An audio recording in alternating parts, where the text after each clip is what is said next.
In this tutorial in CyberLink PowerDirector, we're going to look at how you can change the volume or gain in one of your two channels independent from the other on an audio clip. This comes as a request of one of my subscribers. In this case, I've placed an image on track number 1 and let's accompany it by some audio. I'm going to take my audio clip and drag it down to the audio of track number 1. I'll play a few bars of it. You can hear the music. Okay, so let's assume that one of the two audio channels is louder than I want it to be. How do I edit that? I highlight the audio track, then I right-click on that. I choose Edit Audio, and from the secondary menu, I'm going to select Audio Editor. That opens up my audio editor. Now you notice in the upper right corner it is set for both channels, and I do have a volume or gain control at the bottom. When I hover my mouse over that, I can drag it down and it will decrease the audio, but it decreases it in both channels at the same time. That's not what I want, so I'm going to undo that, and I'm going to click on the second button, which allows me to edit a single channel. Now the channel you're editing will be the one with the black background. The right channel is on the top, the left channel is on the bottom. So let's click on the bottom channel. Now we're editing the left audio channel. Let's assume we want to simply decrease the volume of that channel compared to the other one.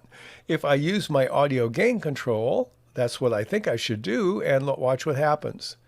It decreases both of them identically. Again, that's not what I want. So how do I solve this dilemma? What I do is I need to go to my effects area on the left. Under the volume, I have dynamic range compression. Let's click on that.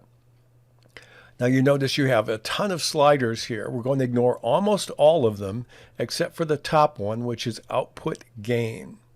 So I'm going to take the slider and drag this back a little bit, and we're going to lower the gain on that channel. I can listen to it if I have Apply Result selected and click Preview. Now I will hear that, and I will hear only the left channel.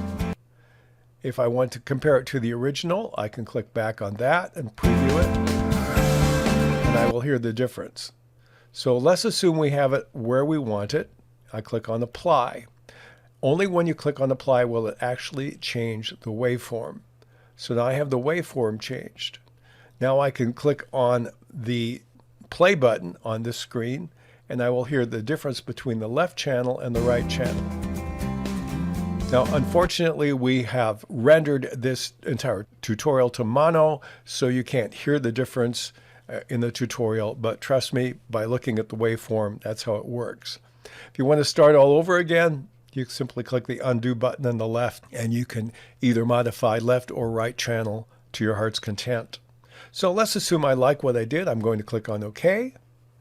I'll get back on the main screen. It will reload the audio, and I will have a different volume on left channel as opposed to right channel, and it will play in my production the way I desire it, because I've been able to edit the volume independently, right and left channel, with the audio editor.